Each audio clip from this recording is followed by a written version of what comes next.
Thanks, Paul. That's really good talk. Really appreciate that. And I'm so looking forward to the new height control. That should really help. So our next speaker is Robert Moore. And Robert is he's been working on redundant systems. This is a topic that there's been often some discussions that we should support redundant flight controllers, and some companies have done it. But I thought it'd be a really good talk to have somebody talking about their research into redundant systems and hopefully sparking a bit more discussion about how we're going to support this. So over to you, Robert. Thank you. Let's see. So for the past 2 years since 2020, I've been working on a cube-based redundant flight control system for modestly larger unmanned aircraft, so 25-pound plus. During this presentation, I will give an overview of the project and its objectives, some of the background info for what led me to develop the system, the challenges I've faced, the architecture, the testing, and of course, various applications that we could consider. And I've looked at a few industry examples for companies looking to do redundancy, and of course, my slated future work. So for an overview of the project, the goal is to develop a primary backup system using the Cube pilot systems for beyond visual line of sight and extended visual line of sight airframes where you may or may not have visual and command and control over the system.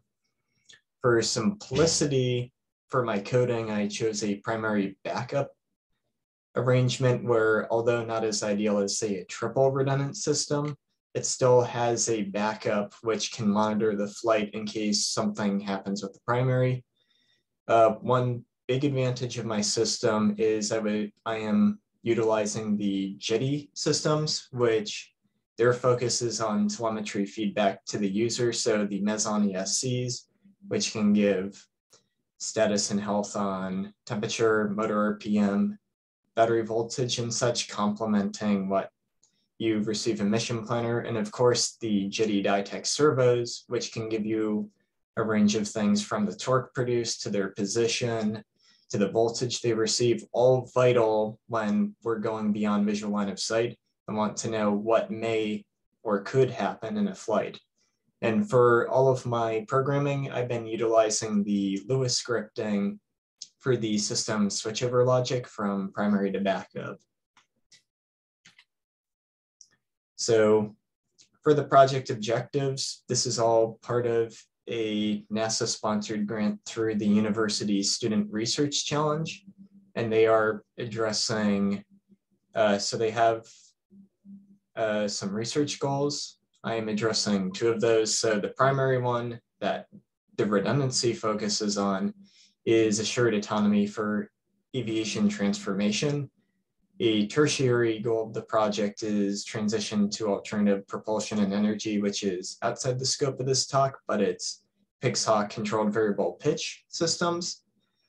And then of course, I really want to develop a modular flight control system so I can use different type of flight computers. So not only the Cube pilot, maybe eventually Skynode, some of the more basic Pixhawk 1.0s, Maytech, dependent on what I want to do in the future. And of course, use different ESCs type, maybe use UAV CAN in the future, base systems. So I want to make it as open as possible to allow various companies to consider various ways to address how they want to do redundancy. So some of the background info to why I chose to do this. So I was witness or the operator for several incidents that were caused by single point failures within a system. So I had an Optera which had a unexplained lockout where it locked out at full throttle and at a set bank, rolled over, inverted into the ground at full throttle. Not exactly sure what caused it. I had a Gaia 160 Hex have a failsafe due to a receiver failure, and that led to a crash. I then had a Cadet where an operator set the altitude to 0 and Murphy's Law found the one tree in a field where a backup system may have said, hey, your altitude is too low, I'm going to take over and recover. A second cadet had a elevator servo failure, and the cadet only has a single elevator servo, so that went in. We had an X8 do a dive bomb, and of course the many quirks of the old 3DR quads with the old APM, the metal carbon frames. Those were always fun.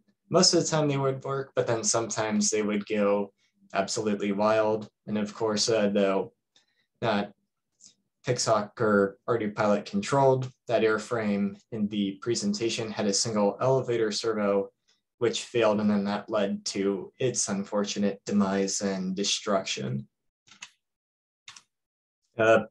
Some of the challenges that I've faced, so of course, why should we do this? Because it is added weight, added complexity, added cost.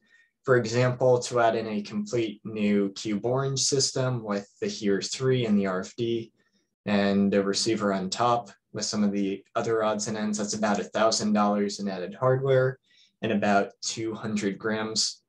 And of course you have those space constraints. So this is why you probably wouldn't want something smaller than, for example, a believer to carry the system. But even then it's pushing it. Another big challenge is integrating in systems telemetry, such as the JITI systems I'm using.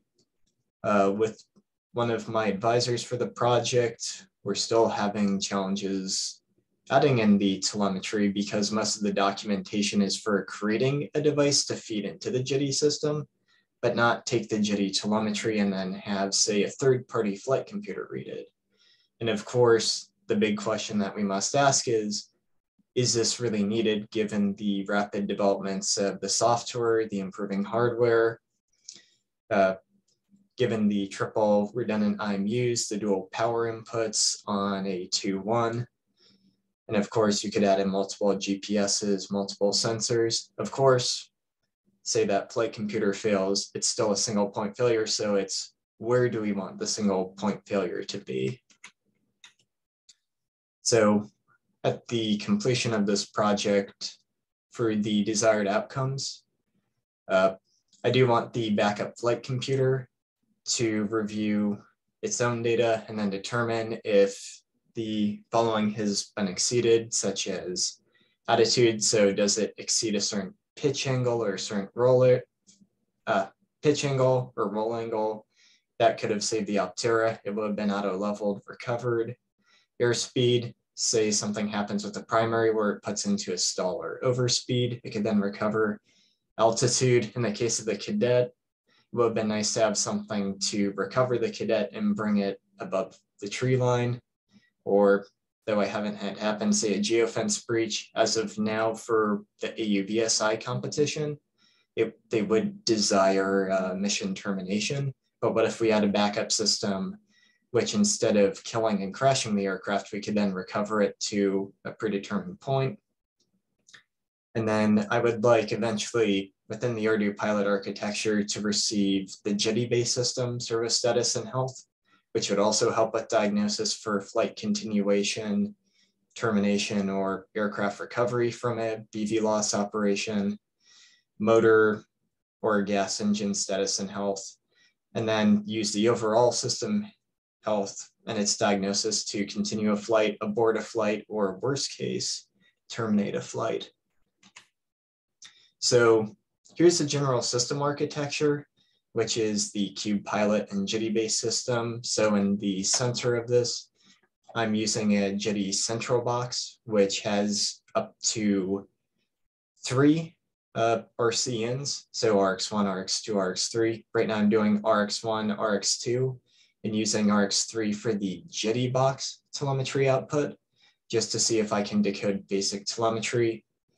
I then do redundant servo control, so each control surface has its own servo, so dual aileron, dual flap, dual elevator. Rudder is single for now, but I will address that in the future. I then have dual receivers, one into each flight computer, and of course, each is its own system with the airspeed pitot, the GPS, the telemetry unit. And then for an electric propulsion system, on one of the aircraft I'll show later. It has dual batteries in parallel, dual power modules, and dual voltage regulators into the central box. So we have dual power input onto the systems in case there is a power input failure on one of them. And then here is how it looks laid out in the plane. You can see how it's a lot of added complexity, added weight, hence why this makes sense for a larger aircraft going beyond visual line of sight. We started our flight testing. We were hoping to start in the spring of 2020, but then COVID hit, and then we had to delay until the fall as things went remote for the spring. Our very first proof of concept was through a Embry-Riddle sponsored Ignite grant. So we tested the really basic architecture with a Sky Hunter airframe. We had at the time, dual cube black before we could get the orange. And then we didn't have total systems redundancy. It was more to prove, can the Jetty system support the S-bus out from the flight computers? Can we do a switchover of a primary to a backup? And overall, can we get some really basic things back? For example, the Jetty servo telemetry to one of the Jetty Box Profi, just prove out each individual component before trying to integrate everything as a whole. It was also a good way to test.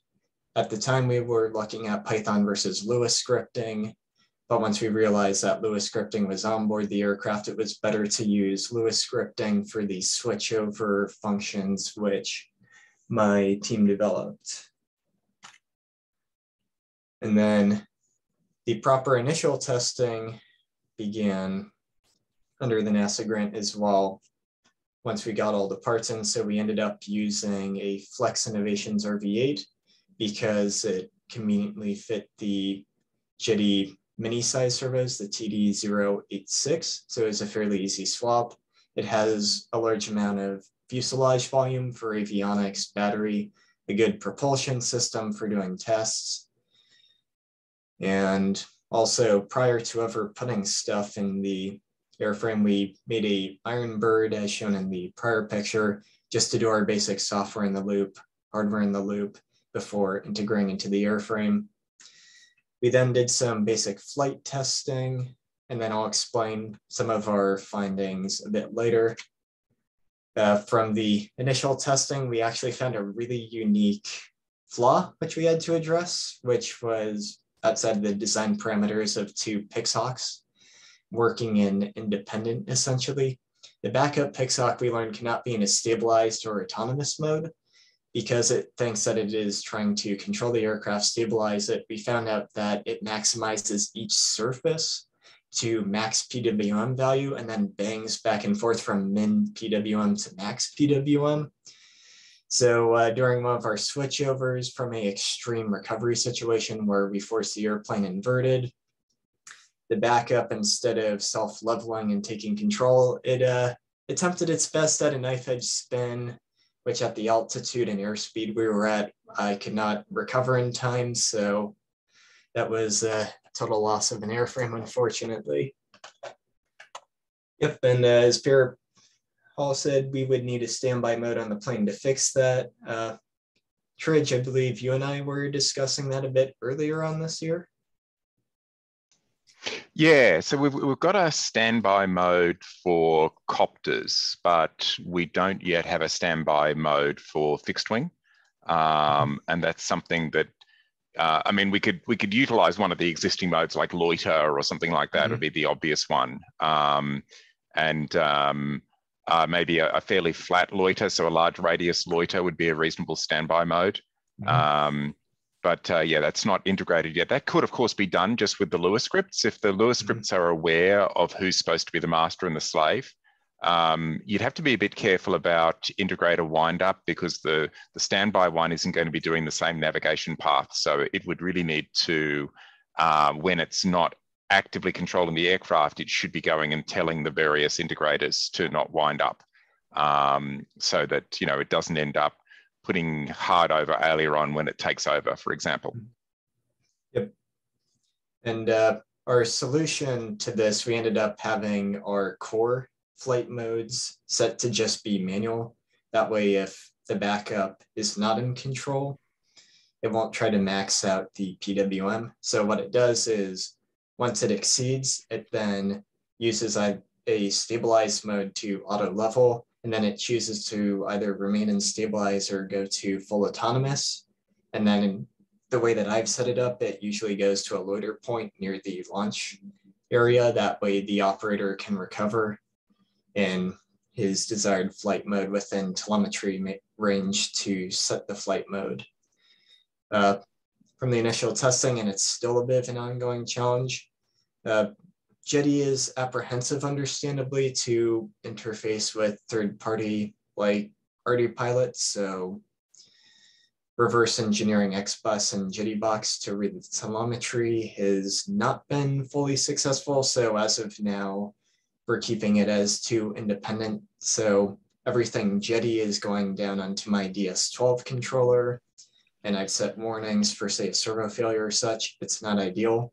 Hopefully, in due time, I can crack that nut so we can integrate it into RDPilot. And initially, I did start with a servo switch relay so I could have a Jetty Ditex telemetry switch, or Jetty Ditex servo as the switch, so I would know if it failed or not. But I actually found a relay which provided a PWM signal back to say if it triggered or not. So that was a lot simpler and a lot safer.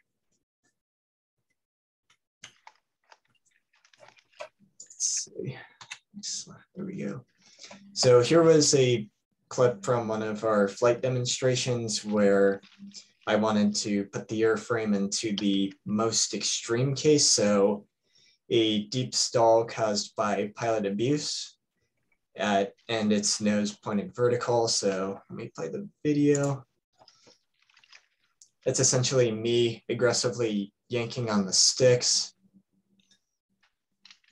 And then the backup auto levels, recovers, brings up the airspeed, and then brings it to a predetermined loiter. Let's see. And during this phase one, we've conducted several hours of flight tests where we've put it into overspeed, underspeed, roll, pitch, essentially abusing what could be done and see what it can recover from.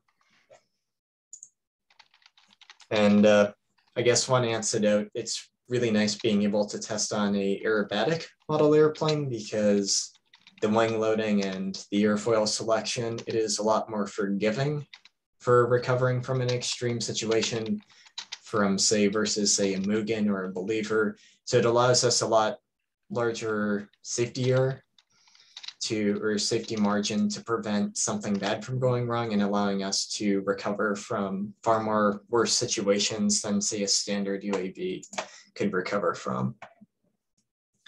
Some of our current testing, we have a VTOL airframe that was donated by a local company, which we're looking to integrate in because the market is pushing a lot more towards VTOL. So I am looking at market applications of the redundant flight control. We've also learned that it's probably the smallest airframe we would want to put in because the two flight computers side by side with the central box underneath is a large mess of wires. We're also building the phase 2 airframes, which we're going to use for reliability testing. I'll explain with more detail. And then I've been doing a lot more software in the loop testing of some Lewis script refinements to address some of the shortcomings we found from phase 1. Some of the applications, besides industry, I've also looked within the university as well. One of our fairly large projects is Turtle Tech, where the end goal is to do maritime operations 5 to 12 miles off of the coast to survey for sea turtles along the Florida coastline. So we'd be looking for loggerhead, green, and other types of sea turtles. When you're over in a maritime environment with the salt air and stuff, I would rather not have a freak flight computer or electronics failure, take down the airplane and put it in the ocean. So it'd be nice to have a system which could recover it in a freak situation and return it to our launch point on the beach. Ardu pilot-based commercial entities with larger UAVs. I know that especially for BV loss, there have been hints that, better system reliability through the FAA's type rating process and redundancy are desired, essentially mitigate the risk of an airplane going down into, say, a populated area or into a high risk area, which could lead to an incident.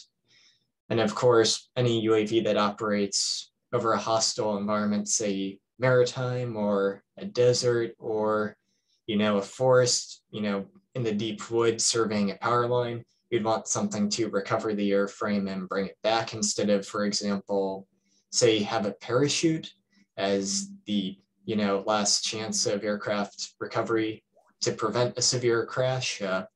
Nicer to have the airframe back at base than somewhere in the woods where you're looking for it. Let's see. Randy, let's see. Was that the focus should be more on autopilot hardware failure testing? To try locking up the autopilot.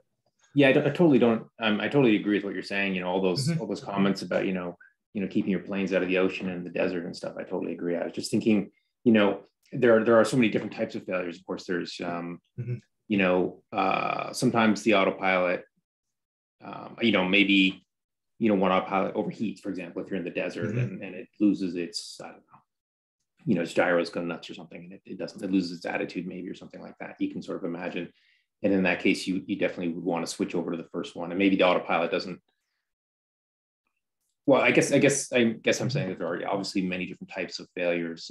Right. But the one that I hear users talk about a lot is like one of the autopilots like completely failing, like its IMU fails or the CPU fails or something. So I was just thinking that adding testing of locking up an autopilot might be a good test case. And we actually have a Mavlink message, I can't remember what it is, but I'm sure Trish remembers it, which allows you to lock up an autopilot. Oh, interesting. Yeah, I was not aware. So I was having the primary put it through aerobatic maneuvers to simulate and also, go below a set altitude or do an airspeed thing. So yeah, interesting. Those are all good tests too. I was just thinking, so total lockout, definitely risky, but I would definitely want to test it for the sake of testing. Yeah, we've done that deliberately with just a single flight controller on board, deliberately locked up. There's commands in MavProxy to trigger lockups and hard faults and all the different types of fatal errors. And we've done that on fixed wings, and then of course watchdogs and reboots. And fixed wings can actually recover and keep flying. You can rearm and fly again, but much better to fail over to a second flight controller. Because the reset, getting the state estimation right after that reboot is tricky. It has saved, it periodically saves its attitude, which it then uses to initialize DCM. The EKF takes ages to initialize, but DCM can initialize pretty much instantly from that saved attitude state. And it is possible to recover a fixed wing and keep flying it, but much better to have a second flight controller. Now, out of curiosity, were you operating under the 400-foot hard cap limit, or did you bring it up to? Oh, interesting. No, we were under 400 feet. We were under 400 feet with fixed wing. It was not a Bixler, just a little, foamy, and it was Peter's Bixler, and deliberately hard faulted it. It watchdogs, it recovers. You can arm and keep flying. We tried it on a copter too at exactly 400 feet. And it armed like half a second after hitting the ground. So it's a bit too slow with a copter, but it was a bit of a splat moment. But fixed wing, it could do it without problem. Yep, very much for thinking. With the RV8 incident where that was a total loss, that thing impacted in about 1.5 to 2 seconds from 380 feet. So I'm just kind of curious to know how quickly. What you're doing at the time.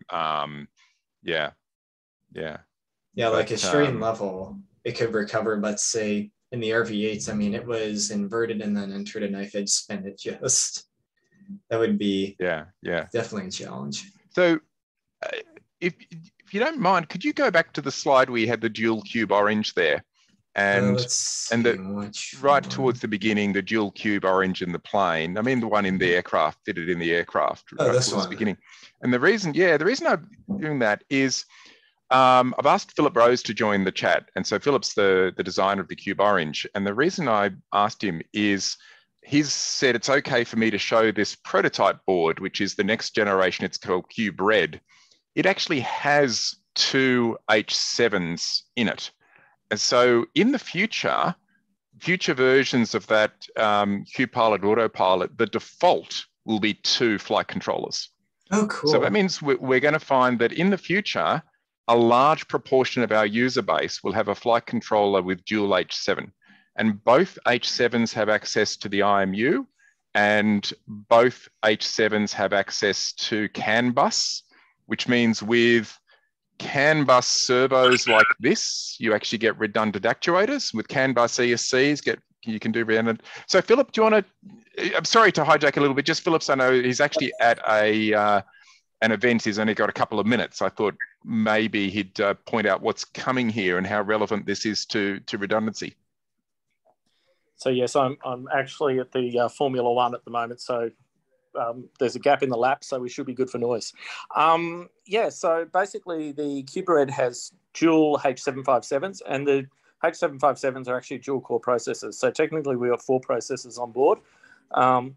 They both have access to CAN bus, so there's actually 3 CAN buses. The primary has extra external flash and has Ethernet as well.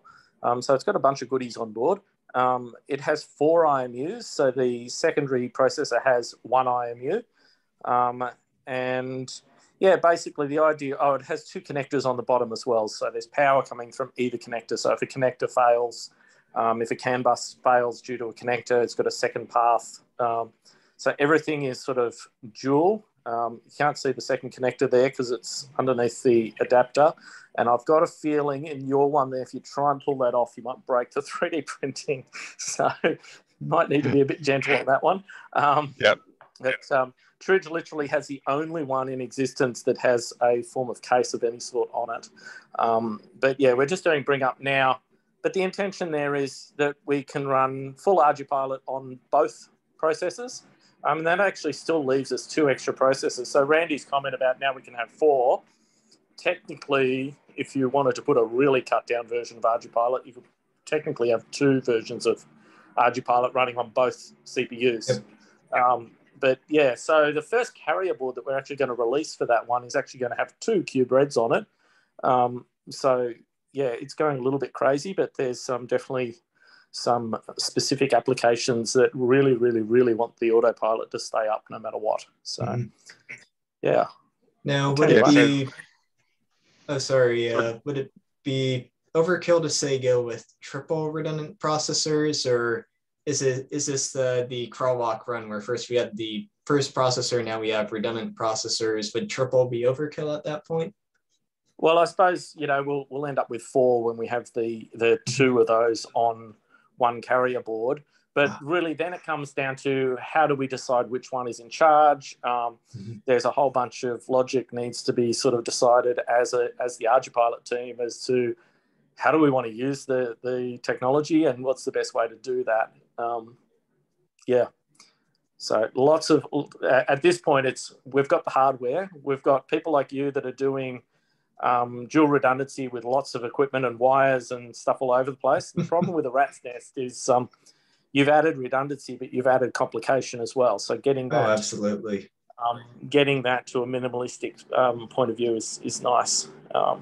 Yeah, but anyway, so that's coming. We haven't announced that product yet, so everyone pretend you've never seen anything and wait for the announcement. This is a public video. We're live streaming to the world here, Philip. That's all right. So I did ask you before I showed. We like Cat's out of the bag, I'm afraid, Philip. Look, I mean, we've had the Cube Red on our poster now for I think 4 years, so it's about time that it actually was real. So, yep. Yeah. Cool. So thanks, Philip, for taking a minute away from the F1 to come and explain that. And sorry for hijacking your talk there for a minute, Robert. I just thought I would explain that this isn't just for next year, year after, this isn't just going to be for people who go to the huge effort to create redundancy. We're going to have it for a lot of our user base. Well, Yeah. honestly, the other thing, Robert, you might be interested in. So the Here Pro and the Here 3 Plus that are coming also have the H757 on board, which means they actually have enough processing power to run full ArduPilot on board the GPS. And of course, the GPS has all the sensors required to run ArduPilot.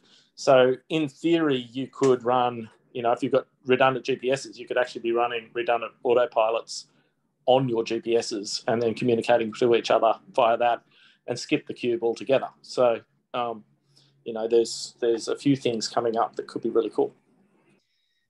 Very true. And yes, honestly, if systems like this invalidate the need for a lot of the complexity, wire jumble mess, all the better, because there is no debate we need redundancy. It's just how, and this is, a kind of a interim measure until systems like yours come fully online. So that's really awesome to see. I wasn't even aware of that as a option. Oh, thanks to your work, because it's people doing stuff like you're doing that sort of validates the need for the hardware in the first place. Mm-hmm. If no one was seeing the need for redundancy, then building redundant hardware is a little pointless. So, yeah. And of course, Murphy's Law, anything that can happen will happen. And Lord knows, I tend to attract a lot of the hardware and software bugs. So that's what drove the need. And of course, this really conveniently segues into industry, because we're already beginning to see examples like the Alphabet Wing delivery system, where, even if it loses one lift motor, it can still go. Essentially, from at least what I can see from a basic diagram, dual forward flight propulsion, independent ailerons and rudder evaders. But even if a servo or a forward flight motor failed, at least it should be able to recover and land, which beats, plane spiraling out, crashing while delivering a package. So overall, a really safe system. I'm not sure if they've released if it has a redundant autopilot, but that would be really interesting for me to know what they've done. And of course, something which I got to play with over the summer, the Velos helicopter, that airframe has a swash plate redundant system with the 4 servos, dual motors, dual ESCs, overall a really robust system. And that would be a nice application for, say, a redundant flight computer system, just to make it truly redundant. So it's nice to see a UAV manufacturer focus so heavily on making the system safe and continuing the mission even if something fails. Of course, Micropilot has their triple redundant system as well. So of course, now seeing the Red Cube dual redundant, that's a really nice step as well. I don't know the price on this or overall what it does. I'd be kind of curious to see if I could integrate it in if it has an S-Bus out, but I would definitely reach out to Micropilot on my end just to see if I could play around with my system. My future work over this coming year with conclusion of my master's, one of the big things that I'm pushing for with my system is not doing the type rating, but meeting the hours of the FAA's rural type rating, which they said 3 airframes, 125 hours each. Initially, I wanted to do RV8s, but after work on Turtle Tech, I concluded that a larger gas-powered airplane would be better. So I'm looking at the Seagull Shot Cub for several reasons. One, it's similar to the RV8, where with exception to the rudder, each surface has its own servo. It has a really nice area right under here. There's a little place that I can mount a tray for all my avionics and keep that independent of where I'm going to shoehorn a 100-ounce fuel tank into. And one really nice thing is with the way the wing structure attachment does, one of my roadmaps for the future is doing a larger VTOL, so a gas-electric hybrid quad. So kind of like a Tridge, what you've done with the Pilatus Porter, I want to do a redundant lift system in due time, though that is well outside the scope of the NASA grant. But I'd like to see these airframes continue, make them VTOL, and have something with about 2 hours of endurance and VTOL. That would be nice for some of my other stuff. And of course, I'm doing a lot of the VTOL testing. Oh yeah, getting hobby grade servos to last 125 hours without replacement could be a challenge. Yeah, no debate there. And that's why I'm hedging on the Jetty Ditex telemetry to provide me feedback when they fail. That's partially why the FAA wants this data too, to say, okay, when are things failing? So that's good data for me. That's good data for my system to see when things fail. But it'd be nice to have that telemetry data as well to say, hey, this fails at X hours. Okay, maybe I missed it, but how do ESCs and servo cut over work? I haven't heard the term cut over. Could you explain that to me, Randy? Yeah, sorry if I, I grabbed a coffee right at the beginning, so maybe I missed it, but I was, one of the things that I've heard is that when you're cutting over from one autopilot to the next, you need to be very careful that the individual PWM signals, going after this, maybe it doesn't matter so much with servos, but with ESCs, you can end up, if you just like cut it over, without thinking at all about, without, looking at the signals and cutting it at the right point, you could end up, sending like a very short PWM signal, a very long PWM signal to the motors during the cutover. And I was just wondering, I don't know from practice. I just heard that could be a problem. I'm just wondering if you had to do anything special when transferring, the control of the ESCs and motors from one autopilot to the next. So I think what is helping is I am using the S-bus output, and that looks to be really consistent despite going from a primary to a backup. So the central box handles all of the PWM values fairly well, and honestly, maybe I'm just lucky as well. Maybe I'm just over depending on being lucky for this one. Yeah, you're right. Though, like an S-bus, I guess S-bus is a bit. I'm not even sure it has a CRC, so it's a bit weak. But in terms of error checking, but right. Maybe it's good enough that it works. Yeah. Yes, so here's the way I have the backup. So the backup sends a kill command to a relay, and the relay has a pass through for the primary's S-bus signal. So it just completely cuts the primary's S-bus signal off, and the central box recognizes, because it's using that receiver switchover logic, say one receiver has better signal than another, or one completely cuts out, it goes to the backup. I'm taking advantage of that pre-installed logic and using it for flight computers. All right, cool.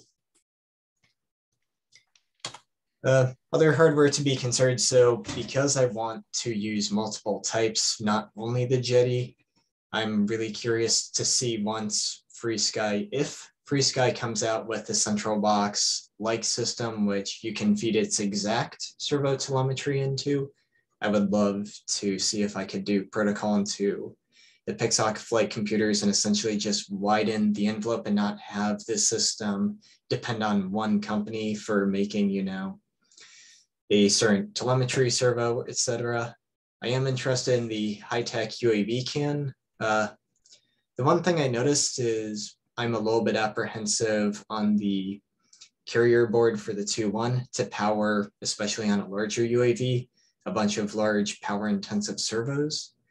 Would it be better to do something similar, to the old JRX bus where you have a central hub that systems could plug into, so, flight computers, and then have it send a power and a CAN bus out to one wing, power CAN bus out to another wing, to the tail, essentially take the servo load off of.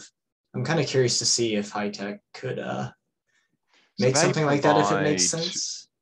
They provide like a standard little adapter, right, which can do up to 4, but there's no reason why you can't. It's a very, very simple little adapter board, and there's no reason why you couldn't make a different sort of adapter, or just solder the wires directly the way you want it to fan out and have power redundancy there if you want it. It's certainly not difficult to arrange a different one. They just provide a nice convenient power distribution that'll do up to 4 servos. Yeah, like those nodes would be perfect for, say have one node in one wing, a node in another, but then have one big central box with multiple flight computers. I'm not sure if that's something high-tech would consider. Maybe that'd be something that we could reach out to them and bug some of their developers on in due time, just see if they're... Talk to Josh.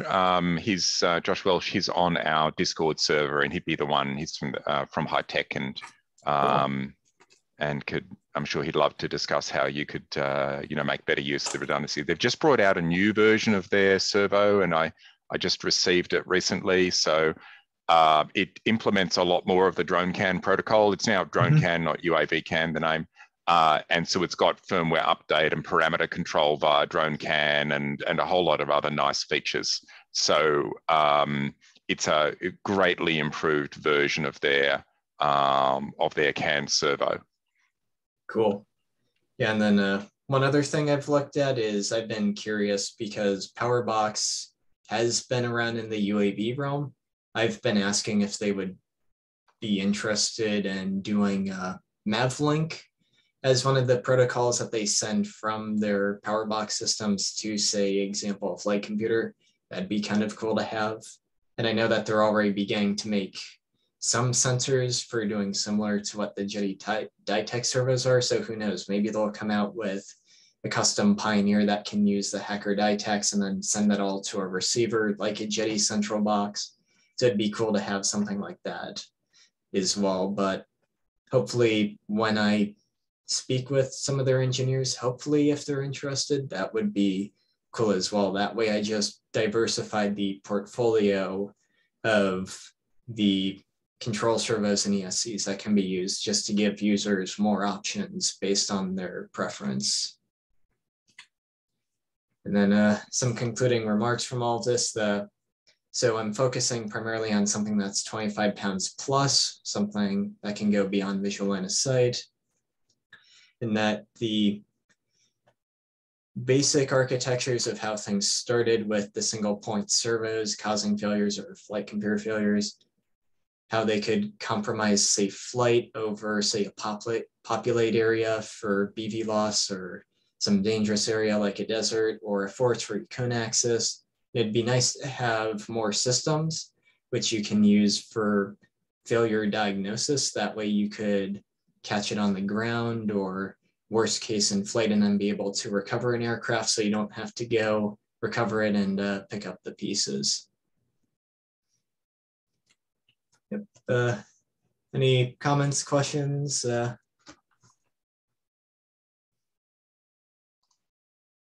So have you published the Lua scripts that you've been using? Not yet. So that would be something I would have to go through Embry-Riddle legal on. So they aren't a public university, they are a private university. So the rules are a bit different with that regard. So that would all be something that I'd have to work through my advisor and through the legal team on. But of course, for the NASA USRC, they are interested to see a lot of the research developed go back into industry. So they do encourage that. It's just that you do have to recognize and respect IP when it comes to this through private university research. So that will be its own due process. All right. Just be good, in your thesis, be good to link to them as well, link to a repository with those, and just so people can see exactly how it worked. Yep. Cool. Great stuff. Really good talk, and greatly appreciate you coming on, because I think it's a very interesting area, and it's going to be one that there's probably going to be a lot of development. I don't know whether we'll get, how much redundancy support we'll get beyond the existing standby mode for 4.3, but maybe for 4.4, that could be a major focus, because we've got a 6-month release cycle. So in 6 months, 4.3 comes out, then 4.4 in a year's time. And by that stage, hopefully a lot of people will have these dual H7 boards. And then we just got to start exploring the best way to use them. And, for rovers and for copters and for planes. I mean, for long distance boats, you could imagine if you're doing a really long mission in a boat, having redundancy there with the rover code would be very, very valuable. Because you can imagine, if you're sorry to jump in, but if you're sure. The failure is sort of related to time, of course. So if you're out there for 2 weeks or a month, and salt water splashing all over the place, it's very possible that you could lose an autopilot, and it's very difficult to go and retrieve it. So it makes a lot of sense for rovers too. Yeah, there's interesting things we could potentially do. I mean, you could actually have for very, very, like some people are actually having planes that are up for like 24, 36 hours. Eventually, RGPilot's going to be used for the sorts of aircraft that start for months. Because there are, fixed wing aircraft, these high altitude gliders, they're sort of almost satellites that start for months. So if you have that, the dual H7, the possibility you could actually upgrade the firmware on one of them while it's flying, and actually upgrade them one at a time to fix bugs. So not just use it for redundancy, but also use it to allow for really, really long mission times. And if you were doing a round the world boat, you'd similarly might like to be able to upgrade the firmware on one of them, and then, while it's on the redundant one, and then upgrade the other one. And I think there's a lot of really interesting possibilities, and just the accessibility of that sort of hardware is going to make that very interesting. To see how we can do, especially with it's all sort of coming together with the CAN actuators, more vendors putting out CAN ESCs and the availability of CAN servos. And together, I think we'll end up with, all of the boxes being ticked. And now we've just got to come up with a software solution that actually increases dramatically the reliability. So this has raised some really interesting points. So I'm so glad you were able to come along and talk about your project. Yeah, and thank you for hosting me. I know that's still really early on in the project, but you can see where my roadmap, and honestly, I want to have learned about the new Red Cube, or Cube Red rather. I mean, maybe I can ask for some upgrades in due time. And a change I think if you approach Philip, you might find you might be the second person to have one. So yeah, definitely worth chatting. There's a fair bit of low-level software stuff we'll have to do to really take advantage of this. It's a non-trivial amount of software work, but yeah, it's going to be very interesting. Cool. Thank you again, and I'll definitely try to keep updates posted when I can. All right. Okay, well, thank you very much, Robert. And so the next talk is quad plane ship landing, which is my one. So I will share my screen and start giving a presentation. Do people want a break at all before this one, or are we just forge ahead? I'd like, oops, there's my camera.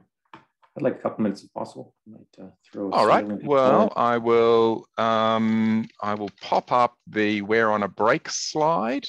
So let me pop that up, and shall we say, I don't know, 5 minutes past the hour, so we get 8 minutes. Is that enough for getting a quick cup of tea? Yep, sounds good to me. All right. So see you all back at 5 minutes past the hour. I'll just share my screen there. So you're all getting the "we're on a break" message.